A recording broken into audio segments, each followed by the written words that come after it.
Selamat siang. Feedbacknya apakah suara saya bisa didengar? Bisa, Mbak. Oh iya, mohon maaf.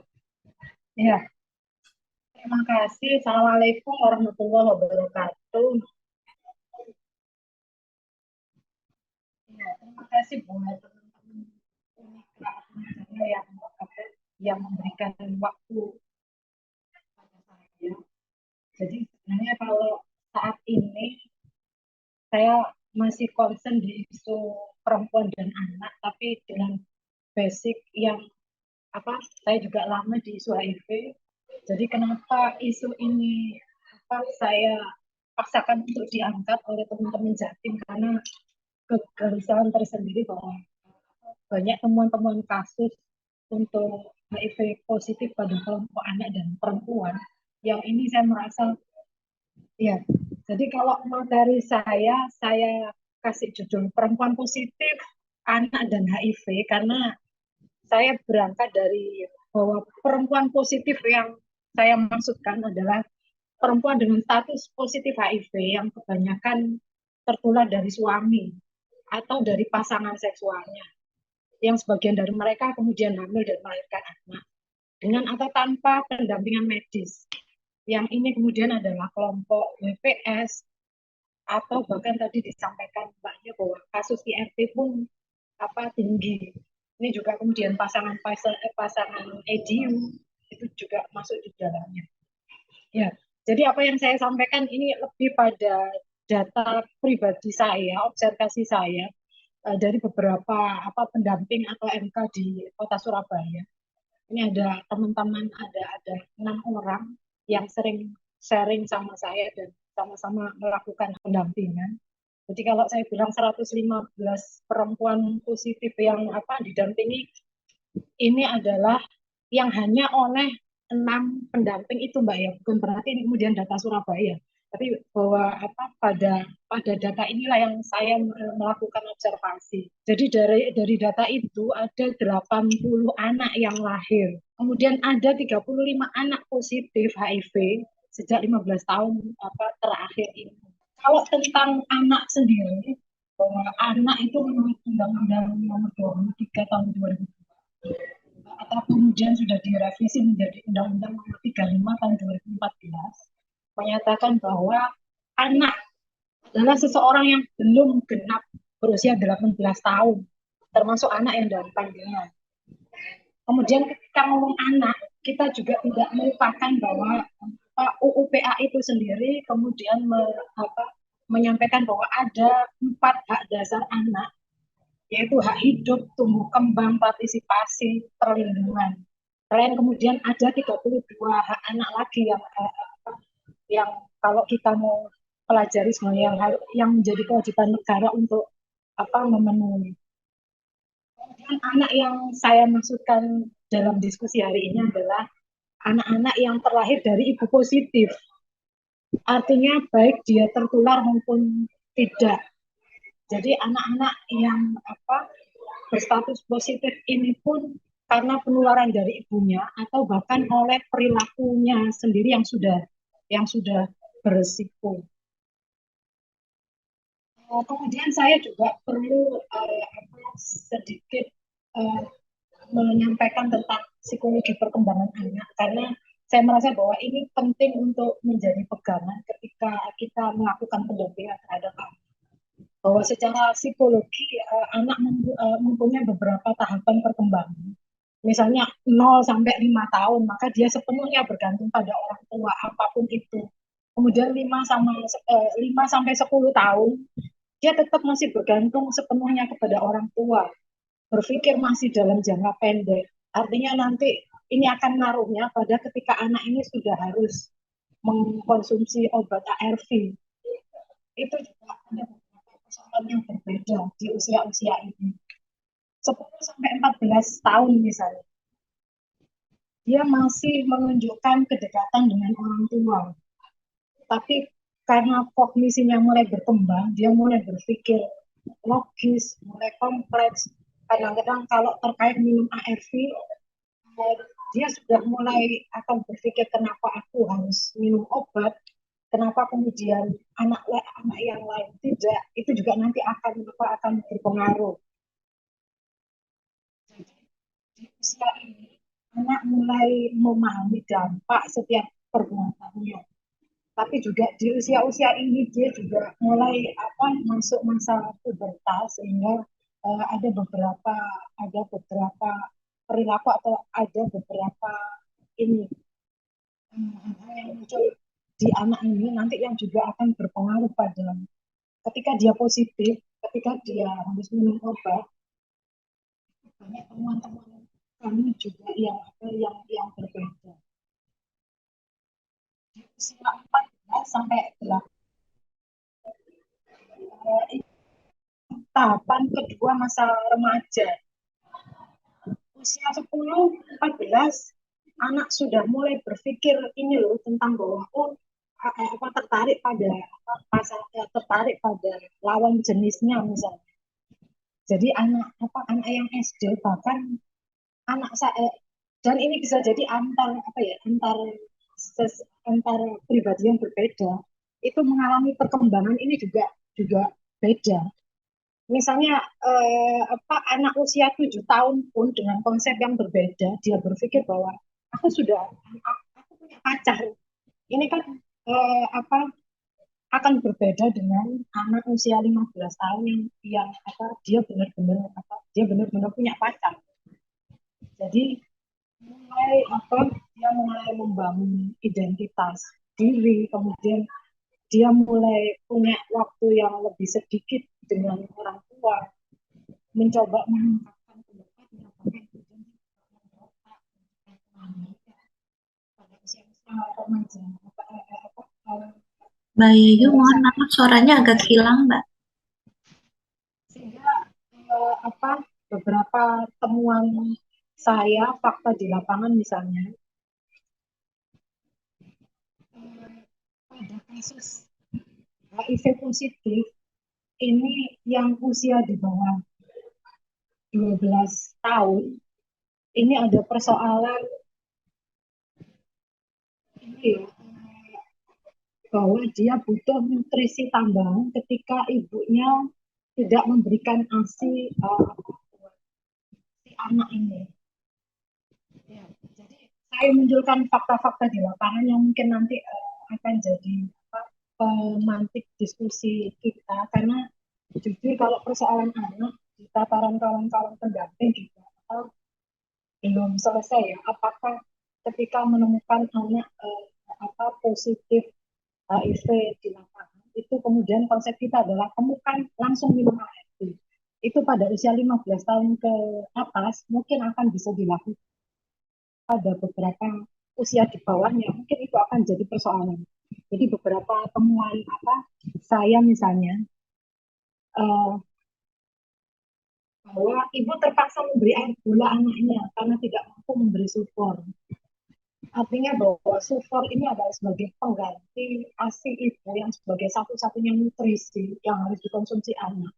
Tapi apa kenyataannya adalah bahwa beberapa kasus positif HIV itu adalah dari keluarga yang secara ekonomi adalah tidak mampu sehingga kemudian ibu terpaksa kalau nggak bisa beli sufor ya ada yang dikasih air gula kemudian ada yang dikasih SKM karena merasa bahwa itu kan susu. Terus saya temukan anak pada usia 3 tahun yang ketika kurus bu ini sudah dia konsumsi susu kan. Iya ini maksudnya. Jadi ada satu merek yang disebutkan yang ternyata itu adalah SKM. Nah, apa ini kan saya merasa bahwa ini ya bahwa tambahan nutrisi pada anak dari ibu yang positif itu adalah jadi persoalan ketika latar belakang dari keluarga itu adalah tidak mampu. Kemudian apa fakta di lapangan adalah beberapa kasus anak positif HIV atau anak yang terlahir dari ibu yang positif itu adalah anak yang meninggal oleh ibunya, oleh bapaknya sehingga dia bisa jadi adalah yatim, piatu atau bahkan kehilangan dua-duanya. sehingga pengasuhan beralih pada keluarga alternatif, misalnya neneknya, apa neneknya, apa tantenya, atau bahkan orang lain. Ini juga saya temukan banyak kasus. Dan ketika si anak positif ini harus mengkonsumsi obat ART pada usia di bawah 12, pada usia di atas 12 tahun, ini saya temukan dua kasus di mana relasi anak dan ibu ini akhirnya terganggu setelah mengetahui statusnya karena menganggap sudah membuatnya tertular HIV.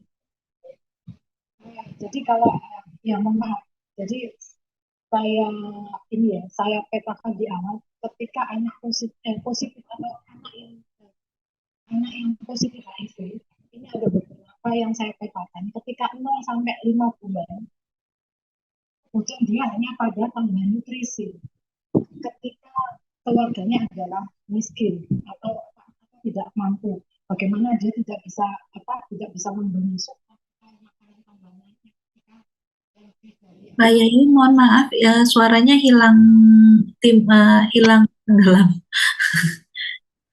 ya, Iya, suaranya timbul hilang. sudah bisa didengar lagi Mbak ya. Sekarang udah. Ya.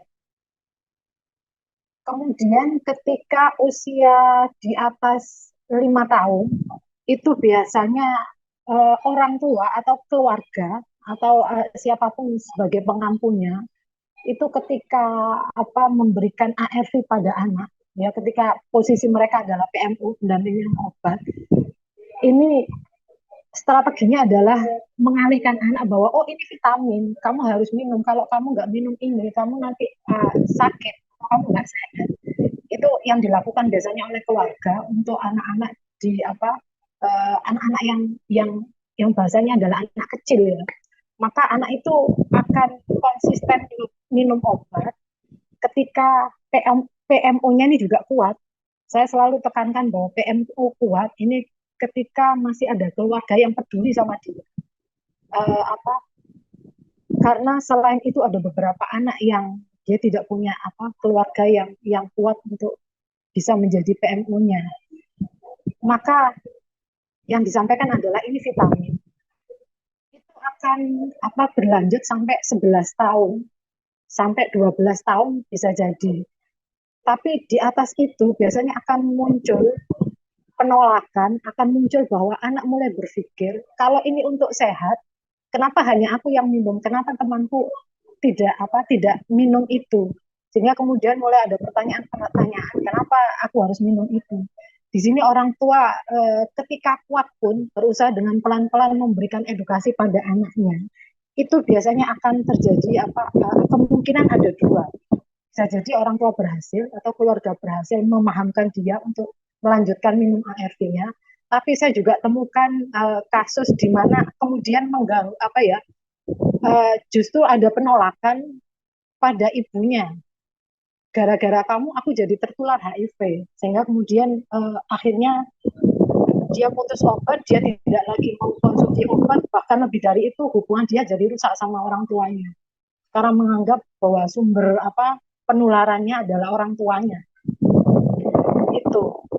Kemudian bahwa karena stigma dan diskriminasi itu masih tetap ada, maka kemudian tidak ada satu orang tua pun yang mau membuka status baik di lingkungannya maupun di sekolahnya misalnya. Tapi bahwa kasus-kasus misalnya anak dikeluarkan dari sekolah karena statusnya itu sebenarnya tidak pernah saya temukan secara kasuistik ya. Tapi kenapa itu tidak muncul ya? Karena memang mereka tidak membuka statusnya. Uh, Mereka tidak berani membuka status karena bisa jadi itu adalah resiko yang harus dia terima. Saya temukan satu kasus misalnya si ibu bercerita bahwa anak saya dulu pada saat bayi itu pernah mau diusir oleh orang kampung. Ini keluarga pengganti. Jadi bukan anaknya. bapak ibunya sudah meninggal, kemudian si anak ketika diambil dari bayi, apa dari sejak statusnya sudah diketahui, mungkin berarti ini ya, 8 tahun 1 tahun itu orang-orang ketika tahu statusnya itu sudah rame-rame, sudah jangan apa, jangan jangan dirawat atau biarkan inilah apa, entah asal asal jangan di kampung ini yang harus. Tapi karena atas perjuangan si orang tua ini kemudian apa si anak ini tetap ada sama mereka dan sampai sekarang apa cenderung tidak ada masalah. Tapi bahwa persoalan itu sebenarnya apa masih ada. Uh, Kemudian saya juga temukan uh, bagaimana perempuan positif atau si ibu ini karena mungkin edukasi juga yang apa, yang terbatas sehingga bahkan untuk mengatur kelahiran pun dia tidak ini apa tidak tahu maksudnya sehingga tiba-tiba ketika diketahui statusnya itu sudah anak yang kelima. Jadi apa kalau misalnya saya dan teman-teman melakukan apa ya dan pendamping yang lain melakukan fisik ini ternyata jarak antara satu dengan anak yang lain tertutup banget sehingga kita menghitung bahwa semuanya punya resiko penularan penularan apa HIV dari apa dari ibunya. Tapi apa ketika si ibu yang positif ini kemudian apa tidak cukup memahami status resikonya ternyata banyak hal yang bisa terjadi termasuk dia tidak punya konsep bagaimana ketika apa, dia apa hamil dan melahirkan nanti itu akan ada apa risiko penularan sehingga anaknya sampai apa anaknya sampai terima dan itu paling besar hanya hanya kelas apa ya kelas 4 SD mungkin sehingga kemudian menambah beban hidupnya sehingga persoalan-persoalan yang saya sampaikan tadi jelas apa akan apa menjadi persoalan nggak bisa diselesaikan dan apa akses sekolah dan segala macam itu juga jadi masalah di dia.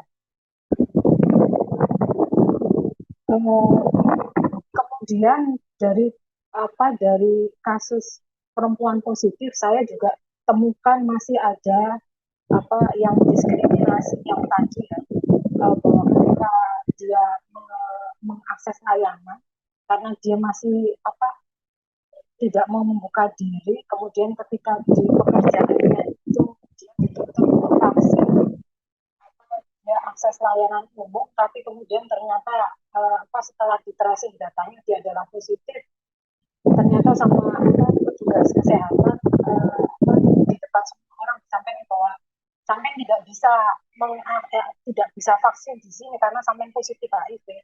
Hal yang begitu ternyata masih apa saya temukan di lapangan. Bagaimana apa tenaga kesehatan juga tidak apa berperspektif bahwa apa seharusnya dia tidak melakukan itu. Ya, terus persoalan lagi adalah apa Oda yang tinggal apa ya tinggal di karena saya di Surabaya ya tinggal di Surabaya kerja di Surabaya tapi kakaknya luar kota ini kayaknya bukan hanya pada perempuan dan apa anak saja tapi bahwa pada apa odif yang apa yang kebanyakan juga jadi persoalan kakaknya luar kota bahkan luar pulau sehingga kemudian mempersulit apa akses pemenuhan haknya yang saya ceritakan tadi misalnya punya anak lima itu kakaknya NTT misalnya sehingga sekolah pun mereka akhirnya sekolah swasta yang tentu dengan biaya mahal sehingga kemudian ini SD kelas 3 anaknya sudah apa tidak sudah putus sekolah karena tidak bisa bayar tunggakan SPP ya kemudian bahwa apa dalam tahapan pendampingan terhadap anak positif ini uh, pada usia di mana dia tadi berontak dan segala macam atau bahwa tidak ada keluarga yang aware terhadap dia karena orang tuanya yang meninggal itu muncul persoalan dia tidak bisa apa, tidak bisa konsisten minum obat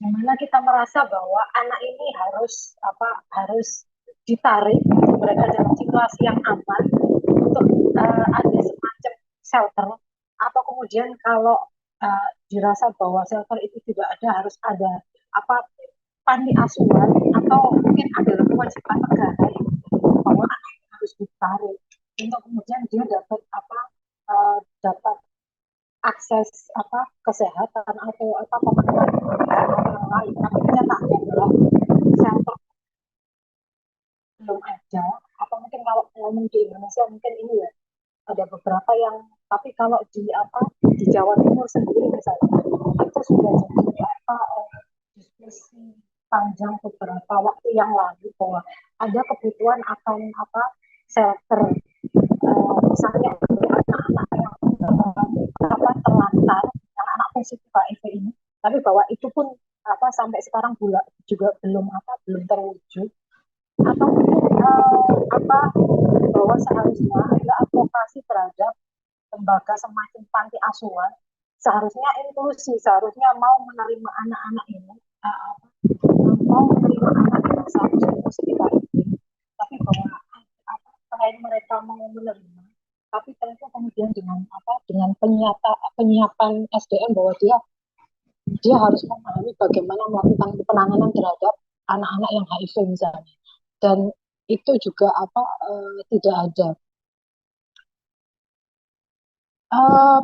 Perempuan positif dan pasangan belum menerima statusnya, sehingga kerentanan penularan pada anak masih menjadi kekhawatiran. Ini saya temukan di beberapa cerita teman-teman pendamping, bahwa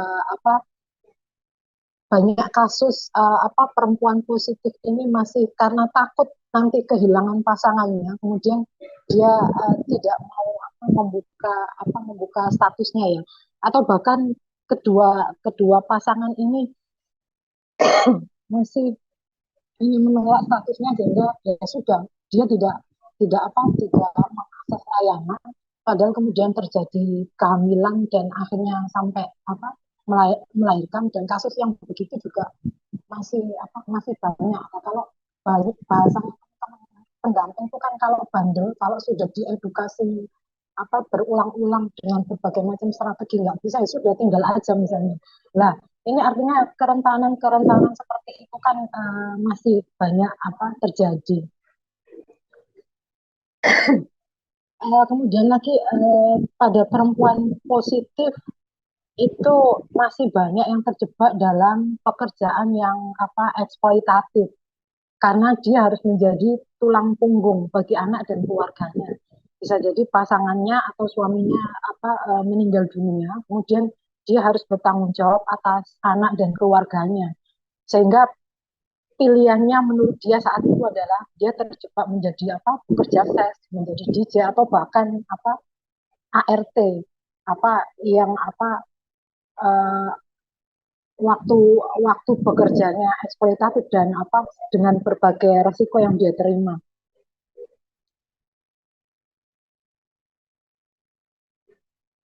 Iya. Uh, Kemudian pada usia yang 15 sampai 18 tahun ini kasus yang muncul ini adalah karena kalau 15 sama 18 tahun ini cenderung kebanyakan kasus adalah penularannya dari perilakunya sendiri yang memang berisiko. Dan itu kalau di Surabaya sendiri, teman-teman yang mendampingi ini adalah justru yang terjaring banyak itu pada kelompok LSL. Dan ini biasanya persoalannya adalah ketika dia mengakses layanan itu dibutuhkan, akan muncul bahwa ini masih di bawah umur, berarti harus butuh pengampu atau butuh persetujuan dari orang tua. Sedangkan anak ini sendiri perilakunya adalah tanpa sepengetahuan orang tua, sehingga tentu akan jadi masalah ketika dia menyampaikan atau open pada orang tua, sehingga kemudian resikonya adalah dia tidak bisa mengakses layanan. Dan itu ternyata secara data kayak ini juga teman-teman di LSL itu banyak kasus yang di bawah usia 18 tahun. Tapi kemudian juga ada banyak cerita ketika teman-teman yang ada layanan di media sosial itu anak usia 15 tahun itu misalnya kak aku mau VCT karena aku belum cerita apa beberapa perilaku dia yang berisiko tapi setelah itu menghilang. Jadi ada banyak apa dia merasa dia tahu bahwa dirinya berisiko tapi karena ada banyak kekhawatiran nanti orang tuaku tahu nanti sekolahku dan apapun persoalan yang dia pikirkan itu kemudian tiba-tiba menghilang. Artinya saya yakin apa di luar sana itu masih banyak kasus-kasus anak yang apa yang bisa jadi apa kerentanan itu sangat apa sangat sangat terjadi ya. Misalnya saya juga dengan basic penanganan kasus apa kekerasan seksual misalnya. Pada apa uh, kami temukan bahwa ketika anak secara dini atau dari usia dini mengenal seksual itu tingkat ediknya, tingkat candu terhadap seksualnya itu juga tinggi sehingga uh, kemudian tidak terkontrol perilakunya itu apa sangat banyak. Kalaupun tidak banyak misalnya apa pada kelompok anak perempuan apa penemuan kasus positifnya itu hanya karena untuk mendorong mereka ke layanan sekedar VCT pun mungkin apa masih sangat apa sangat terbatas.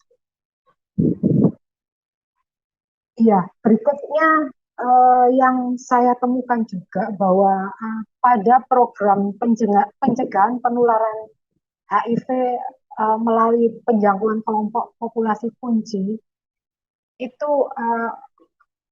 cenderung mengabaikan strategi edukasi pada kelompok anak di bawah umur yang seharusnya berbeda pendekatan dengan apa? Dengan perspektif perlindungan anak. Jadi ketika kemudian menemukan anak yang berisiko itu pada populasi populasi kunci LSL misalnya atau WPS misalnya, itu ketika dengan perspektif perlindungan anak, maka seharusnya kita juga berpikir bahwa kenapa dia ada di ranah itu, misalnya kenapa dia ada di ranah prostitusi, bisa jadi dia apa mengalami kekerasan seksual. Kalau misalnya pada LSL yang pertama kali sekali melakukan apa seksual pada anak ini seharusnya adalah menjadi pelaku kekerasan. Ketika itu tidak dimiliki, maka kemudian apa konsep penanganan pendampingannya juga apa juga akan berbeda.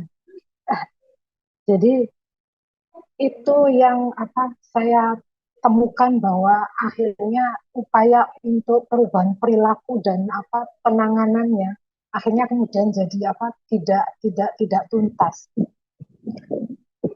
Iya, ini tadi yang saya petakan ya kalau di tabel itu, yang di tabel itu ini Mbak saya coba identifikasi masalah pada anak yang saya tadi sudah apa, sampaikan 0 sampai 2 tahun misalnya itu hanya terbatas pada kebutuhan nutrisi yang ini Mbak yang tabel itu. Ya. Jadi kalau 0 sampai 2 tahun ini yang anak positif ya. Lebih ke kebutuhan nutrisi, susu formula, eh, kemudian perwalian dalam arti pengasuhan keluarga alternatif.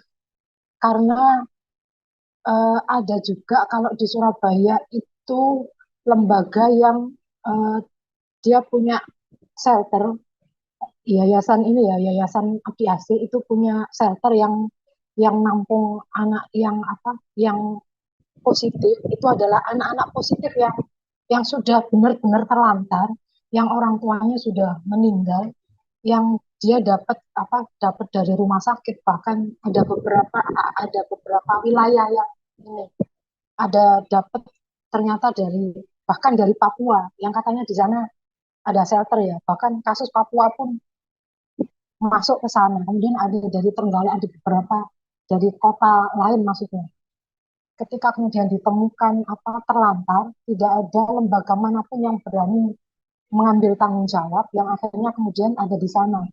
Padahal apa anak-anak ini sudah dalam kondisi yang apa ada IO penyertanya, ada yang apa kena kanker kulit, ada yang ini apa eh, tumbuh kembangnya sudah terganggu sampai usia 12 tahun misalnya dia masih harus pakai pampers terus karena apa pipisnya tidak terkontrol. Jadi waktu itu saya berpikir kenapa tidak apa ya eh, berusaha untuk memandirkan anak untuk tidak lagi pakai pampers, tapi ternyata secara medis memang dia mengalami bahwa dia tidak bisa mengontrol pipisnya. Kalau misalnya dia apa mau pipis ya sudah keluar aja, dan itu adalah kondisi anak-anak yang apa positif HIV yang negara juga tidak hadir untuk mengambil tanggung jawab itu. Kemudian kalau 2 sampai 12 tahun selain tambah nutrisi bahwa PMO itu adalah apa penting. Ketika PMO itu tidak kuat, maka apa ARV itu bukan hal ARV itu justru akan menjadi masalah bagi anak. Ketika berulang-ulang putus obat, saya merasa bahwa justru akan mengganggu sistem apa ini metabolisme tubuhnya si anak yang saya merasa bahwa itu akan berdampak tidak bagus buat anak. Kemudian kalau persoalan di luar medis apa akses sekolah atau persoalan itu tadi ya karena apa latar belakang kemiskinan dan segala macam sehingga kemudian dia harus putus sekolah. Kemudian kalau pada usia 12 sampai 15 tahun itu yang tadi yang mulai berpikir, yang kemudian mulai berontak, dia mempertanyakan kenapa harus minum obat, yang kemudian ujung-ujungnya adalah dia putus obat. Kemudian pada anak yang sekolah juga kadang-kadang bermasalah di sekolahnya ketika pada setiap bulan dia harus minta izin untuk ambil obat. Itu juga kadang-kadang guru akan mempertanyakan kenapa setiap bulan harus izin ambil obat sakit apa. Itu juga banyak kasus atau sama sekali tidak ada orang tua atau keluarga yang berani membuka status terkait itu. Ya, jadi kalau yang terakhir tadi sampai 18 tahun, orang tua tidak mengetahui perilaku dan status positif anak. Kemudian apa yang sudah dilakukan eh, bahwa sebenarnya kalau dalam sistem penanganan itu belum ada secara khusus yang melakukan intervensi pada positif HIV di kelompok anak. Misalnya kalau kemarin ada yang disampaikan oleh Dinas Kesehatan bahwa eh, ini ada upaya pemenuhan HAM-nya untuk anak yang positif HIV, tapi keluarannya adalah untuk memenuhi hak sipilnya, diurusin kartu KIA-nya. Tapi saya juga tidak tidak sebegitu memahami seberapa penting KIA ini misalnya. Apakah menurut saya bahwa hak dasar hak sipil yang harus dipenuhi anak bahwa adalah ketika dia punya NIK, terus saya pikir sudah mencukupi untuk dia bisa mengakses layanan apapun sebenarnya. Tapi kalau pada upaya misalnya kebutuhan nutrisi dan sebagainya, itu sampai hari ini sebelum ini pernah ada bantuan susu dari dinas kesehatan yang turunnya ke puskesmas, tapi itu juga sudah lama mandek sehingga tidak ada program yang bisa diakses. Padahal kebutuhan susu itu terus berlanjut untuk anak minimal sampai usia 2 tahun. Jadi ketika latar belakangnya adalah keluarga miskin, maka itu benar-benar jadi masalah. Sehingga kemarin saya dibantu teman-teman komunitas LSM ini melalui El Saja dan kawan-kawan sadar hati ini mengupayakan adanya bantuan support untuk 18 anak yang terdampak HIV di kota Surabaya. Ini sudah berjalan dalam 3 bulan ini itu teman-teman ngumpulin donasi, untuk kemudian saya distribusikan ke teman-teman pendamping apa yang punya dampingan anak positif HIV. Kemudian juga sempat ada kita punya akses untuk bantuan tabungan Kemensos itu kemarin saya sempat ajukan 30 anak yang akhirnya dapat uang 2 juta, tapi nanti apakah ini kemudian berlanjut juga belum dapat informasi secara utuh. Kemudian juga eh, saya berupaya untuk melakukan advokasi adanya program intervensi pada kelompok anak ini untuk tidak terbatas pada intervensi medis, tapi bahwa intervensi sosial, kemudian pendekatan psikologis berperspektif anak itu juga harus dilakukan. Misalnya tadi kembali pada minum pengobatan ARV ya.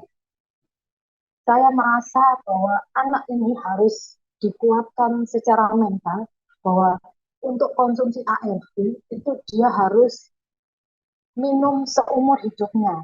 Sehingga ketika putus obat itu akan berdampak pada tubuhnya, apalagi putus obat yang berulang-ulang. Sedangkan secara psikologis anak ini berpikir ini masih pola pikirnya masih terputus-putus. Kayak misalnya ada satu anak yang saya pegang misalnya, Bunda, aku sudah mau ke rumah sakit. Iya, artinya kamu nanti akan konsumsi obat, kamu harus minum obat setiap hari, dan itu tidak boleh putus. Nanti sampai kamu besar sampai selamanya, nah, misalnya. Ya itu dia dengan dengan semangat untuk mau berobat untuk ke rumah sakit maksudnya.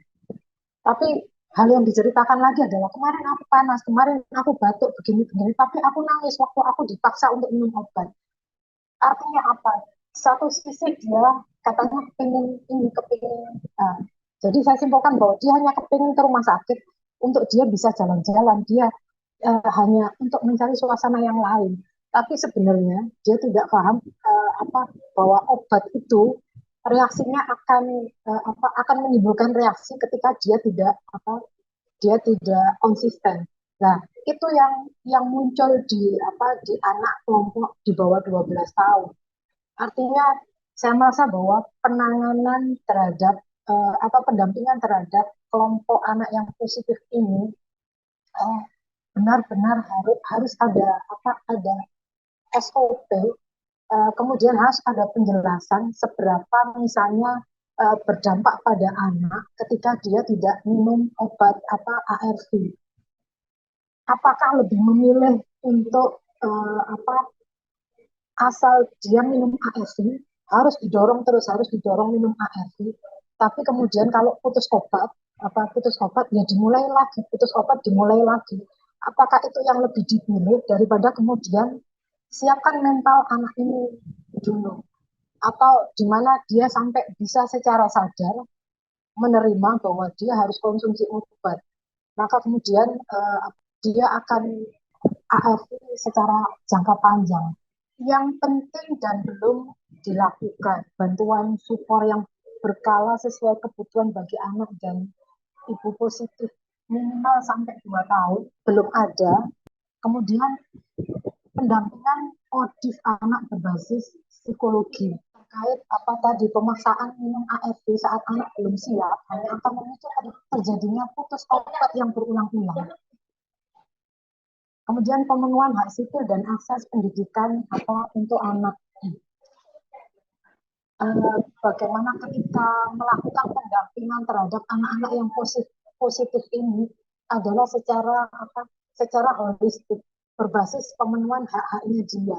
Maka ketika dia tidak sekolah, ketika dia tidak terakses layanan yang lain, maka kita sebagai pendamping atau harus membukakan ruang untuk dia bisa mengakses haknya, misalnya untuk sekolah. Kemudian penguatan dan pemberdayaan ekonomi untuk perempuan positif. Karena ini kemudian sekaligus jadi solusi ketika anak itu dengan latar belakang keluarga miskin.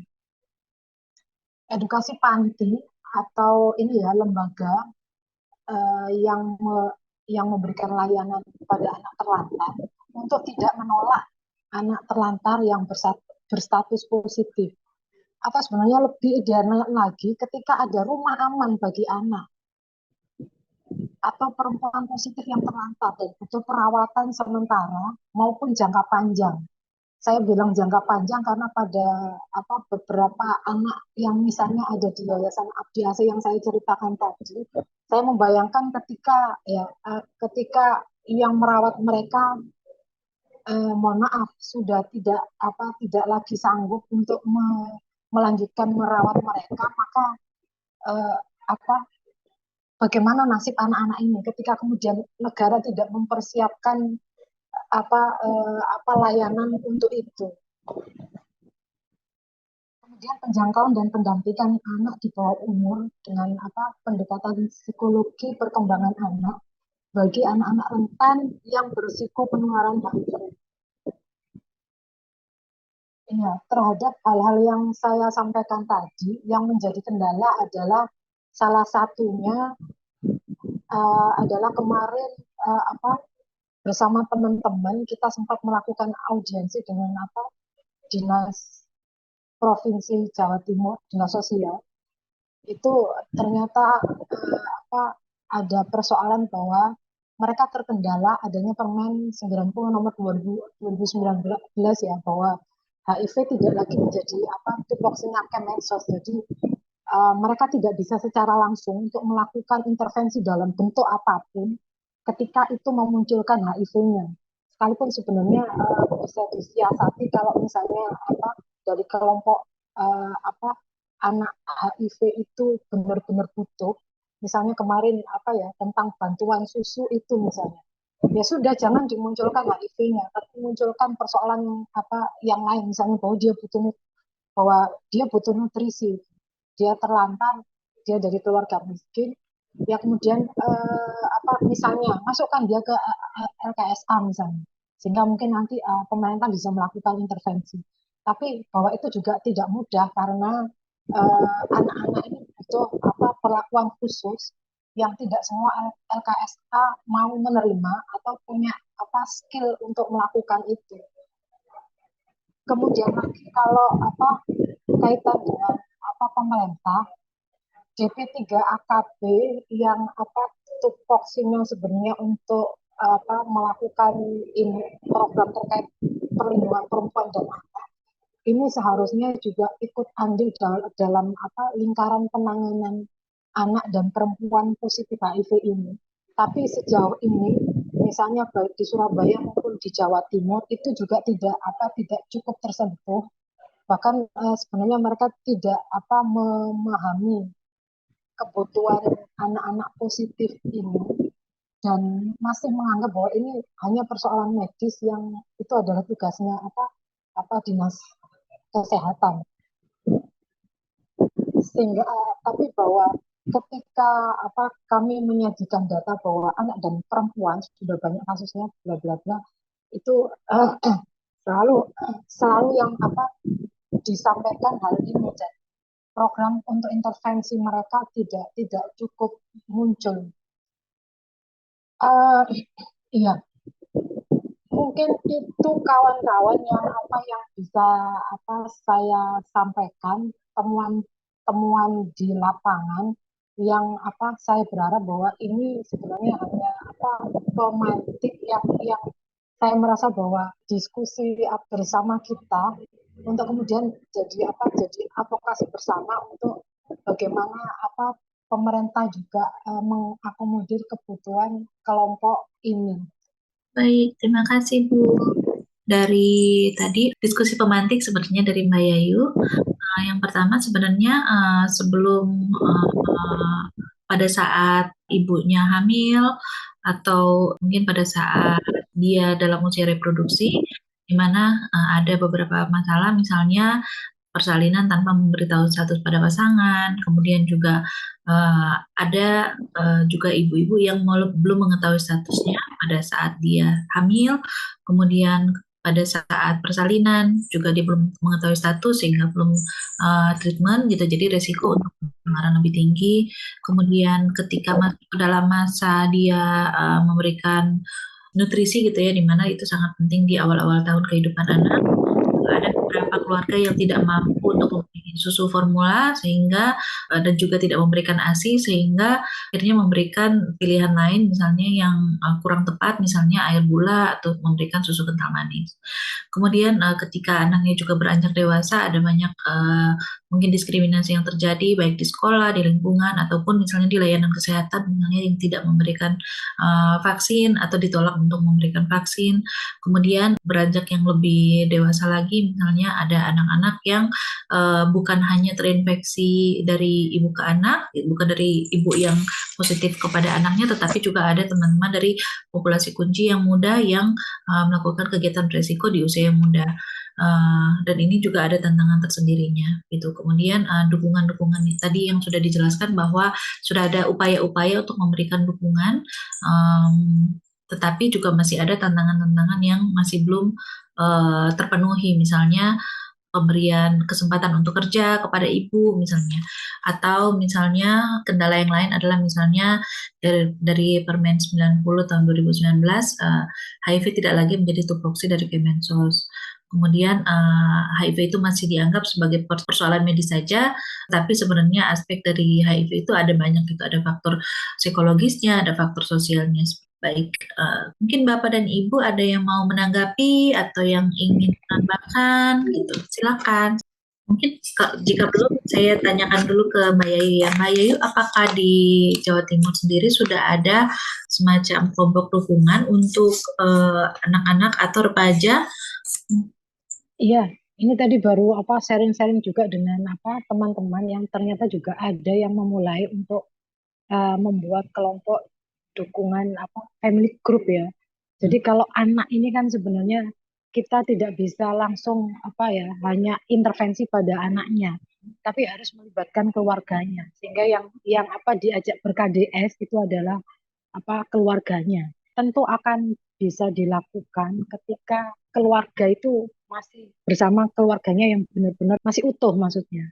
Tapi tentu akan jadi masalah ketika si anak ini dengan keluarga pengganti, dengan keluarga yang sudah baik aku merawat kamu, sehingga tidak terlalu memenuhi kebutuhan anak secara spesifik.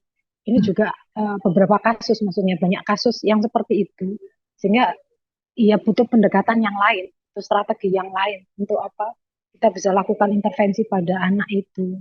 Ada Mbak, ada. Jadi ada teman-teman Mahameru itu yang punya beberapa yang bisa mengajak beberapa orang tua untuk menjadi support group itu ada.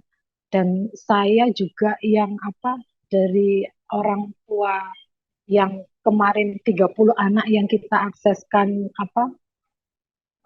bantuan dari Kemensos itu juga kemudian dalam satu grup yang kadang-kadang saling memberikan informasi, memberikan dukungan, sharing-sharing itu sebenarnya iya ada. Apakah ada tanggapan dari peserta atau oke, Bang John silakan. Ya, Iya. selamat sore Bu Yeye. Nah, pengen tahu terkait dengan situasi proses pendampingan ibu hamil gitu yang sudah terdiagnosis HIV gitu ya, karena bagaimanapun nanti bayinya itu harus dikontrol dalam arti misalnya apakah mereka selalu dalam program PPIA. Nah, kalau di Jawa Timur itu bagaimana Mbak Ye? Apakah memang ada lembaga khusus yang melakukan pendampingan ke ibu hamil? Kemudian juga bagaimana prosesnya itu bagaimana dari Jawa Timur mungkin bisa menjadi pelajaran dari bagi kota-kota lain. Terima kasih. Iya, terima kasih. Jadi saya hanya sampaikan yang Surabaya aja Pak ya. Kalau di Surabaya kan masih ada program yang PMTCT itu ya, di Puskesmas memberikan layanan tes VCT bagi ibu hamil. Dan dari situ justru yang banyak ditemukan kasus-kasus positif baru. Yang kemudian ada apa? Kalau ditemukan dari dini, artinya kan langsung diberikan profilaksis ARV buat si ibu hamil, kemudian pendampingan sampai apa? Sampai melahirkan. Dan itu kalau Dinkes apa Surabaya itu punya MK yang khusus untuk melakukan pendampingan pada ibu hamil. Justru dari mereka ini yang kemudian saya temukan persoalan-persoalan, ternyata ketika dampingi mereka program itu tidak mengakomodir. Jadi pendampingnya yang bingung, yang kemudian berupaya untuk melakukan bantuan. Ya, iya ada Bapak. Jadi program MK untuk ibu hamil. Kalau di Dinas Kesehatan di Kota Surabaya. Ini kalau tidak salah ada 6 MK, justru 6 MK itu yang mendampingi ibu hamil. Basisnya di puskesmas. Jadi mereka akan dihubungi atau mereka yang proaktif datang ke puskesmas ketika ditemukan kasus positif pada ibu hamil. Oke, itu dari Dinas Kesehatan ya, Pak Iya, Yaya. iya, Ya, ada 6 MK manajer kasus gitu ya. iya. Nah, Yang kalau khusus, iya, oke oke, kalau keterlibatan LSM dalam program pendampingan untuk ibu hamil atau anak yang kemungkinan misalnya lahir dengan kondisi positif gitu ya. Sejauh mana itu yang ada di Kota Surabaya gitu, Mbak Yei? iya. Ini sebenarnya kami dengan teman-teman jaringan juga masih berupaya untuk mendiskusikan hal yang secara ideal kita bisa berikan intervensi ke anak-anak yang positif ini. Karena mohon maaf kalau secara capaian dari Dinas Kesehatan misalnya bahwa output dari pendampingan itu adalah ketika ditemukan positif dia harus ARV. Sebenarnya kan yang terlaporkan ke Dinas Kesehatan misalnya, apakah dia sudah terakses atau dia sudah konsumsi ARV atau tidak. Sebenarnya kan berhenti sampai di situ. Padahal persoalan di bawah persoalan anak ini kan bukan hal yang mudah untuk bagaimana anak kemudian mau mengakses layanan ARV. Ketika satu kunjungan, ketika pertama kali sekali maksudnya, akhirnya ini ya kelayanan kemudian dapat ARV. Di Dinas Kesehatan sudah tercatat bahwa dia sudah konsumsi ARV. Padahal dalam perkembangannya itu akan muncul persoalan-persoalan yang saya sampaikan tadi, bahwa kemudian putus obat dan segala macam. Itu yang kemudian masih jadi diskusi sampai sekarang. Apakah kita akan paksakan anak untuk minum ARV itu eh, apa dengan kondisi yang dia tidak konsisten, ataukah kita siapkan mentalnya dulu, atau bahkan sebenarnya kita merasa bahwa ada kebutuhan SOP saat mana harga mati anak harus dikasih ARV, tapi tetap ketika ngomong anak ini ngomong soal psikologi perkembangan anak, anak jelas tidak akan bisa dipaksa seperti itu. Kalaupun bisa dipaksa, yang bisa memaksa adalah hanya orang terdekatnya misalnya, orang tuanya. Tapi ketika kemudian anak tidak bersama orang tua yang sebenarnya, itu juga akan jadi masalah. Jadi sebenarnya ini sih Pak ya, persoalan-persoalan begitu masih dihadapi teman-teman dalam mendampingi anak. Tapi bahwa Dinkes tahunya ya apakah dia sudah minum ARV. Kayak saya misalnya pernah ada satu kasus yang dari PMO-nya atau yang bukan keluarganya ya, tantenya bilang bahwa ini konsisten datang ke layanan karena saya sebenarnya hanya tracing kasus yang LFU yang lost follow up itu ternyata kan yaitu tadi persoalan tidak ada PMO-nya. Tapi kemudian ini ada pendamping yang lain ngomong ini kok rajin sudah ke rumah sakit. Tapi berikutnya ketika kita lakukan monef, ternyata obatnya ini masih numpuk sampai beberapa bulan. Itu dia hanya suka datang ke rumah sakit. Dia suka kalau diajak ke rumah sakit. dia bisa ketemu dengan banyak orang, dia ada pemandangan yang berbeda, tapi ternyata obatnya ini sama sekali dia tidak minum. Kemudian ternyata baru cerita si tantenya misalnya, iya dia nggak bisa minum obat Kak, dia kalau minum obat selalu dimuntahkan misalnya. Atau apa kemarin juga pada ini ya, anak yang baru lahir prematur, artinya kan dia hanya profilaksis aja minum ARV-nya karena belum diketahui statusnya. Ini apa, dia tiba-tiba sesak nafas karena ibunya tidak tahu, akhirnya kemudian dibawa ke layanan. Eh, pun layanan yang dituju adalah bukan layanan yang apa yang tahu statusnya, sehingga kemudian intervensinya adalah si anak waktu itu apa didiagnosa ada apa kelainan jantung atau apa gitu. Tapi setelah apa saya ajak diskusi, saya tanya-tanya, ternyata kesimpulan saya adalah bisa jadi itu karena efek obat ketika itu diberikan pada si kecil. Nah, artinya kan edukasi itu harus kuat pada apa pada si keluarga bahwa misalnya apa obat itu bisa jadi akan apa memberikan efek obat. Tapi karena orang tuanya merasa bahwa gara-gara obat ini anak saya jadi sakit, akhirnya justru orang tuanya yang kemudian apa memutuskan untuk sudah nggak usah diminum aja misalnya. Nah, persoalan yang begini juga apa masih muncul banyak. Bahkan kalau secara pribadi, ya mohon maaf, saya lebih memilih untuk menyiapkan mental si anak untuk sampai dia siap minum ARV daripada harus memaksa dia minum ARV pada saat itu. Kemudian apa di laporan saya akan muncul bahwa dia sudah minum ARV, padahal sebenarnya setelah setelah dia ambil obat besok dia tidak akan minum.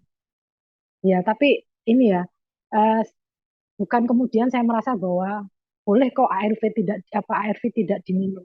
Tapi bahwa saya merasa bahwa ini masih jadi apa PR kita bersama bagaimana kemudian menghadapi anak-anak yang memang secara perkembangan psikologisnya itu ada kondisi tertentu yang kita tidak bisa abaikan. Jadi memang apa ya memang anak ya ya begitu itu dia apa kadang-kadang ini aku ini apa aku sudah mau minum obat tapi ketika dia marah dia buang semua obatnya ya emang apa ada emosi yang dia tidak bisa kendalikan itu pada anak usia di bawah 12 tahun ya persoalan yang begitu masih banyak iya Oke. Ya, makasih Mbak Yeye. Mungkin yang iya lain dulu terima nanti kasih Bapak pertanyaan menyusul. ya Terima terima kasih. kasih. Apakah ada tanggapan dari teman-teman yang lain? Kakak Riyama mungkin bisa eh, sudah buka itu ya, udah unmute.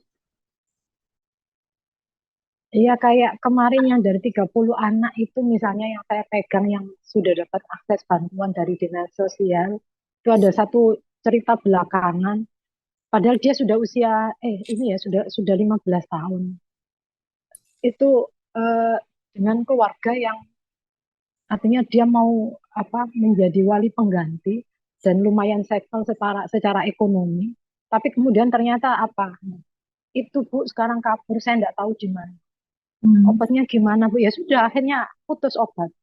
Ya, artinya memang apa ya, kalau melakukan pendampingan pada anak, saya merasa bahwa ya sudah perspektif penanganan korban, saya merasa merasa bahwa harus ada perspektif bahwa anak ini dianggap apa sebagai korban yang ya secara utuh harus disentuh semua psikologisnya, apa psikososial dan apa aspek medisnya, semua bahkan untuk memberikan edukasi pada anak pun benar-benar harus harus berbeda itu uh, bahkan jika perlu itu ada keterlibatan apa psikolog khusus misalnya yang itu sebenarnya juga belum dilakukan saya pikir ya tapi kebetulan misalnya bahwa saya concern di isu anak jadi artinya ketika ada kasus anak di bawah umur saya merasa bahwa ya anak ini harus secara utuh dan itu butuh waktu. Tidak kemudian instan kita dorong, hanya kita dorong anak untuk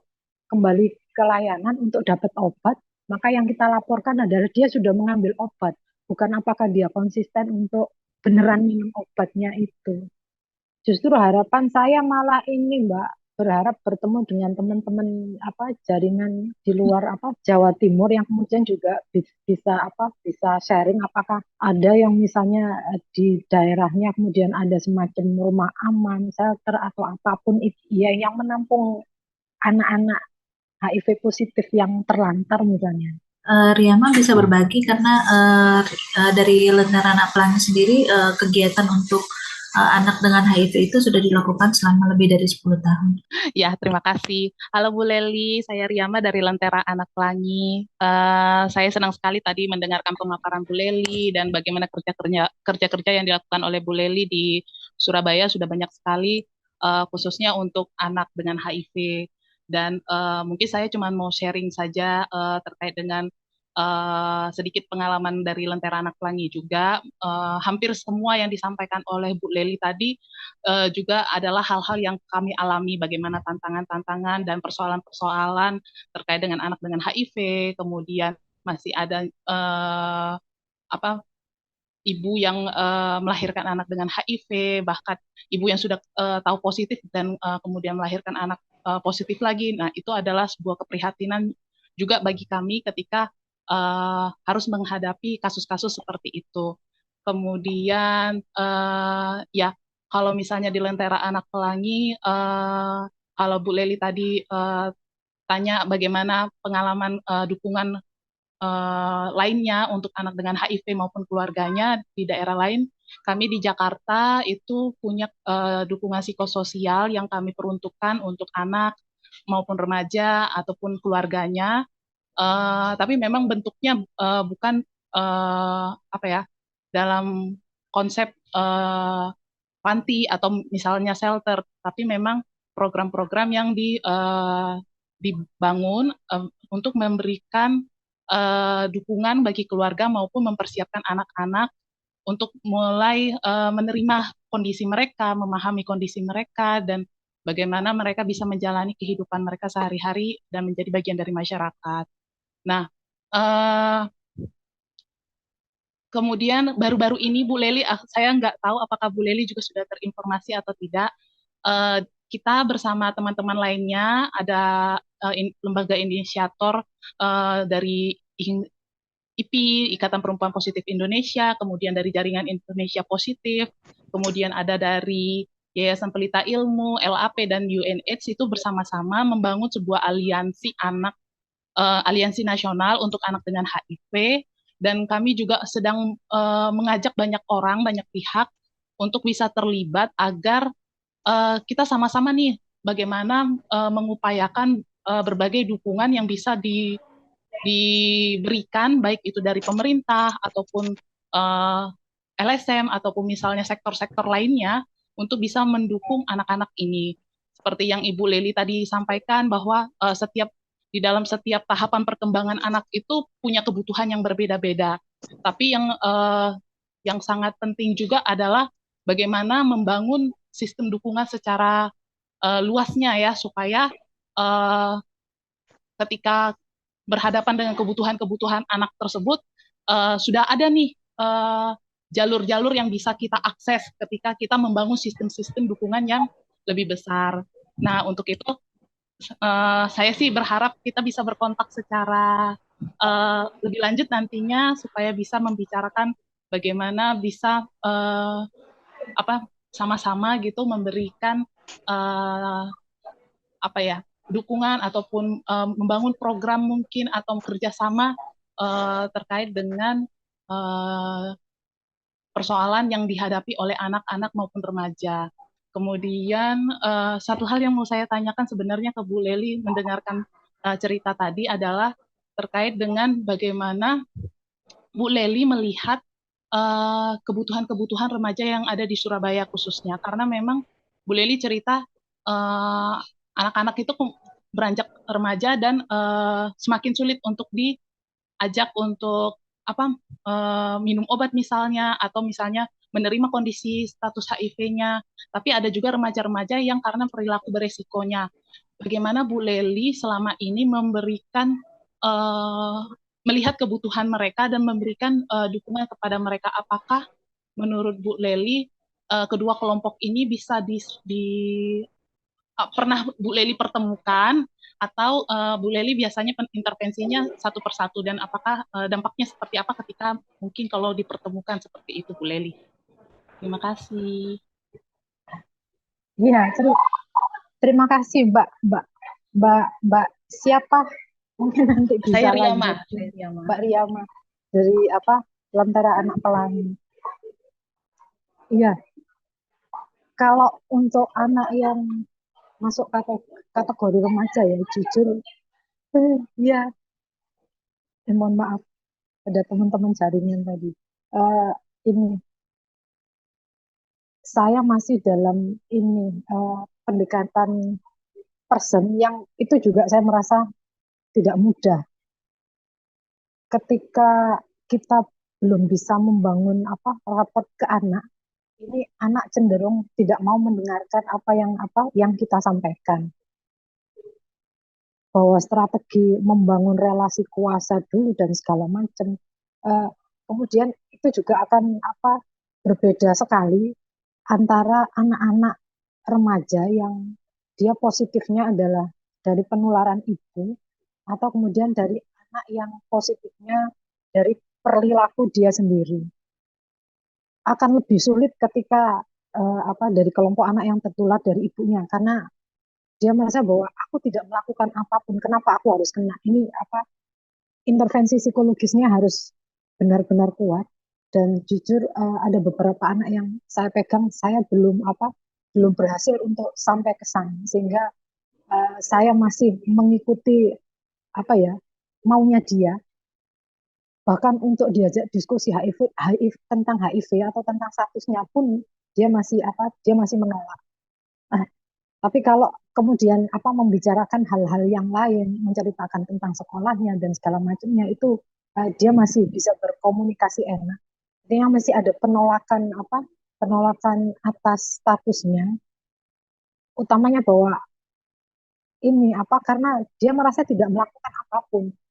Jadi artinya kalau secara personal aja ada banyak kendala atau ada beberapa yang belum berhasil, maka memang untuk kelompok kalau pada yang positif saya belum pernah melakukan karena itu tadi yang di personal aja belum selesai, apalagi kemudian dia dikumpulkan dalam satu kelompok dukungan misalnya. Jadi kalau misalnya ini ya ada yang bisa kita lakukan adalah terkait psikososial ya, artinya kita cari lingkungan yang terdekatnya dia, misalnya di sekolah. Kadang-kadang kita juga melakukan advokasi pada beberapa dinas, misalnya di P3AKP itu juga ada program sosialisasi untuk pencegahan maksudnya. Tapi tidak secara khusus bahwa ini untuk pencegahan HIV, tapi pencegahan banyak persoalan-persoalan remaja. Tapi yang sebenarnya itu pun juga adalah solusi besar HIV. Nah, maka kita masuk di sekolah sekolah anak tersebut misalnya. Kemudian kita ikut berkontribusi untuk memberikan edukasi pada anak yang kita kategorikan rentan, tapi tidak menyasar pada anak yang sudah positif tadi. Tapi kalau yang sudah positif karena perilakunya, saya berpikir itu akan lebih mudah karena bahwa dia sudah terkena dampak secara langsung dari perilakunya. Artinya dia sudah merasakan sendiri bahwa karena aku perilaku berisiko, maka aku akhirnya kena penyakit ini. Sehingga itu lebih mudah bagi anak untuk kemudian mau mendengarkan kita, kemudian beralih untuk misalnya kita kenalkan dengan anak-anak yang lain yang statusnya sama. Tapi itu pun ya mohon maaf, saya hanya membayangkan karena saya juga melakukan penanganan pada anak-anak korban kekerasan seksual misalnya. Itu ketika dalam satu rumah, dalam satu penanganan, dalam satu shelter, memungkinkan untuk kita lakukan. Tapi kalau yang sebenarnya pada positif HIV ini saya belum pernah melakukan. Hanya pada kelompok dukungan yang orang tua yang apa kasusnya adalah pada anak di usia 12 apa tahun ke bawah yang dia tidak menyadari apa statusnya, tidak menyadari situasi dirinya. Kemudian kita bisa lakukan apa eh, kelompok dukungan pada orang tua itu masih bisa. Tapi kalau pada kelompok remajanya yang positif beneran belum pernah, Mbak. Dan iya banyak belum belum apa ya? Itu tadi personal aja belum selesai. Iya Mbak Mbak Riyama mungkin apa begitu, tapi bahwa apa ya mungkin ke depan apa itu adalah hal yang sebenarnya kita coba bisa lakukan, sekalipun saya yakin itu tidak mudah. Iya, begitu Mbak Riyama. Karena ini hanya apa sharing ya bahwa eh, saya memberanikan diri untuk menyampaikan ini bukan berarti karena apa saya sudah melakukan banyak hal dan berhasil, tapi justru apa saya kepingin apa punya ruang untuk bisa sharing dengan banyak teman-teman jaringan yang apa melakukan hal yang sama. Ya, Mbak Ya, Riyama begitu. terima kasih Ibu Laili. Ya, Ya, ada komentar dari Rihama di chat itu memang isu yang kompleks dan mungkin akan senang nanti jika bisa bekerja sama. Nanti mungkin Kak Rihama akan mengontak Bu Leli untuk meminta menjadi bagian di dalam aliansi untuk anak dengan HIV. Ibu Rita dari KPAK Kepulauan Seribu, apakah ingin berbagi atau mungkin ingin sedikit berkomentar? Silakan Bu. Ya, terima kasih Caroline. Saya berbagi aja dari pengalaman ini ya. Kalau Mbak Yeye juga teman-teman semua, memang kalau ngelihat di Jawa Timur itu kan memang apa namanya rankingnya sebagai apa masyarakat yang terdampak HIV masih nomor 2 ya. Artinya ini memang daerah Jawa Timur ini cukup tinggi. Kalau apa kalau kita lihat dari apa namanya grafik-grafik ataupun paparan-paparan dari pejabat-pejabat kementerian ya bahwa memang Jawa Timur ini cukup tinggi dan memang Ibu Leli apa yang menjadi persoalan Mbak Yeye misalnya di sana tentu menjadi persoalan kita semua ya, hampir sama lah plus minus disanding banding sama-sama aja Ya, gitu.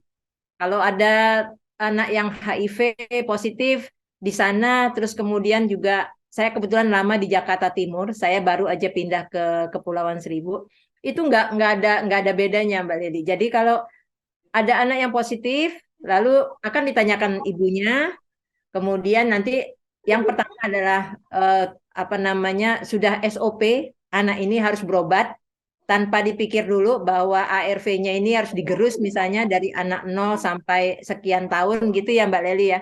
Kemudian juga ya, setelah itu kalau kemudian ada orang yang oh agak peduli dengan minta susu misalnya atau nutrisi yang lebih baik, maka kita harus bukan lagi ke Kemenkesnya, berarti harus lain ke departemennya.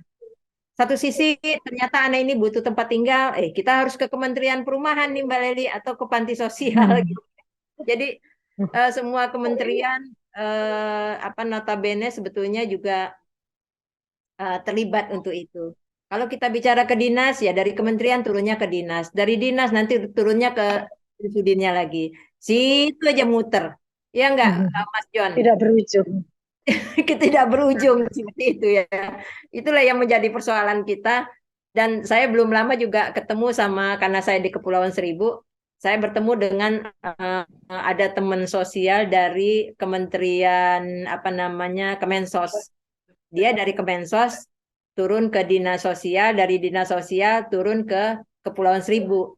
Saya tanyalah sama dia, boleh nggak ada bantuan nggak untuk apa orang yang HIV? Nah, dia tanya langsung ke mana ke bosnya di sana dia yang paling atas. Dia bilang, oh untuk HIV belum dulu. Ada tupoksi tersendiri di kita. Jadi jangan utak-atik HIV. Nah, seperti itu ya. Iya, Jadi iya. apa kita di situ aja muter-muternya seperti itu. Padahal juga kalau dalam pemilu ini nanti nih, kalau ada pejabat-pejabat yang kepengen jadi caleg lah, presiden lah, ngomongnya bukan main ya nggak? Itu dia udah jadi kelar Pada urusan, cari-cari masalah. nggak akan ada kelarnya kita. Memang kita yang pemerhati HIV memang ya Mas John ya, ini tetap kita Ya. harus semangat. Apa yang bisa kita lakukan ya sudahlah kita lakukan aja. Yang penting ini juga kalau ada teman-teman yang positif ya, kita memang mintakan untuk dia tetap konsisten untuk berobat. Jangankan Mbak Lili, jangankan anak-anak yang apa namanya yang masih di bawah usia ya. Orang dewasa aja ya, orang dewasa aja sekarang angka kematiannya cukup tinggi loh. Ini yang saya juga lagi bilang sama teman-teman KPA, ini nih orang-orang dewasa yang sudah mature, yang sudah 8 sampai 10 tahun minum obat, ini tetap perlu pendampingan. Kalau enggak mereka juga mati satu-satu, dan ini terjadi. Kadang-kadang teman-teman LSM juga ya, yang mereka apa namanya yang sebagai penjangkau lah katakan, pendamping lah katakan seperti itu, nggak kuat juga yang katanya ini harus umur hidup seperti itu kan ya, dia juga perlu pendampingan menurut saya, apakah untuk kesuanya, apakah untuk psikologinya ya kan, apakah juga nutrisinya, apakah ada kesan gengsi dari teman-teman yang sudah minum katakanlah 2 sampai 6 atau sampai 8 bahkan 10 tahun, gengsi untuk minta pendampingan misalnya. Jangankan yang gitu ya boleh ya, yang masih kecil-kecil seperti itu ya. Tetap aja mereka juga butuh pekerjaan seperti itu ya. Yang kecil-kecil nih Mbak Leli ya, mulai dari minum obat aja mereka sudah susah, yang harus digerus, belum lagi lingkungannya yang tadi Mbak Leli paparan bahwa kok minum obat terus ya kan, belum lagi status orang tua, jangankan status orang tua yang mau bilang positif, anaknya juga kita nggak berani. Saya rasa juga dari Mbak Riyama sama ya, banyak banget persoalan-persoalan untuk HIV positif bagi anak-anak kita maupun mungkin juga bagi orang-orang yang sudah dewasa ya. Saya juga paham bahwa apa namanya pemerintah tidak mau terus terang. Manakala ada anak-anak yang sudah meninggal atau orang dewasa yang sudah meninggal positif, ada nggak dia mau bilang, oh dia karena apa namanya positif HIV? Ini kan yang nggak pernah dibuka ya Mas Jon ya. Ini yang nggak pernah dibuka saya rasa. Dan yang selalu disalahkan, belum lama teman saya juga meninggal, udah orangnya juga sudah 40 tahunan, apa dia bilang, oh ini karena IO-nya, katanya gitu. Karena diabetesnya, karena ini, karena itu gitu. Ya HIV ini nggak pernah dituduh, walaupun UNAIDS setiap tahun bilang sudah sekitar 35 juta masyarakat di seluruh dunia yang positif katanya gitu ya. Ya itu hanya sekedar gaungnya UNAIDS lah, turun lagi ke donor-donor gitu ya Mas Jon ya. Jadi Mbak Yeye dan semua teman-teman, kita tetap semangat dalam pemberdayaan masyarakat kita, mulai dari bayi sampai yang teman-teman dewasa, untuk tetap juga kita memberikan sokongan, dukungan, pendampingan kepada mereka. Apa yang kita bisa bantu ya kita bantulah. Nggak bisa kita bantu ya sudah kita diam aja, jangan malah memanas-manasi gitu ya Mas Joni. Kira-kira gitu aja Mbak Lili, tetap semangat ya. Makasih. Iya, terima kasih Bu. Ya, terima kasih semuanya untuk masukannya. Iya benar ya, karena masalah anak ini sebenarnya masalah yang kompleks, dan Mbak Lady mungkin membagikan bukan ini sebenarnya membagikan dari pengalaman pribadi, tetapi karena jumlah anak yang didukungnya banyak gitu, jadi mungkin ceritanya juga banyak gitu ya Mbak ya. Mungkin ada juga misalnya seperti LAP yang lebih terstruktur untuk programnya, tetapi misalnya terbatas di wilayah DKI Jakarta. Tetapi ternyata sekarang juga udah ada inisiasi-inisiasi misalnya untuk membuat aliansi nasional. Jadi mungkin pelan-pelan gitu ya langkahnya. Apa namanya? Tetapi mungkin jangan berkecil hati.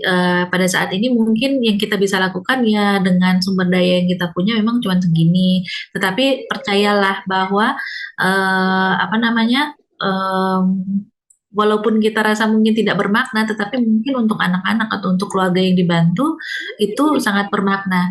Mungkin sesederhana kita mendengarkan masalah mereka atau mendengarkan berempati dengan masalah keluarga atau misalnya dengan anak itu tersebut atau dengan orang tuanya atau pengasuhnya itu mungkin sudah bisa membantu. Tapi mungkin kalau kita tidak diskusikan atau kita tidak bicarakan di antara kita aja, apalagi orang di luar gitu ya yang mungkin masih pengetahuannya kurang tentang HIV, apalagi tentang HIV pada anak. Gitu. Jadi mungkin diskusi kita di hari ini mungkin sebagai pemantik diskusi di saat ini, tetapi juga bisa menjadi pemantik diskusi juga ke depannya, juga bisa membangun langkah-langkah yang lebih konkret ke depannya untuk anak dengan HIV. Baik begitu. Apakah masih ada komentar atau tambahan lain?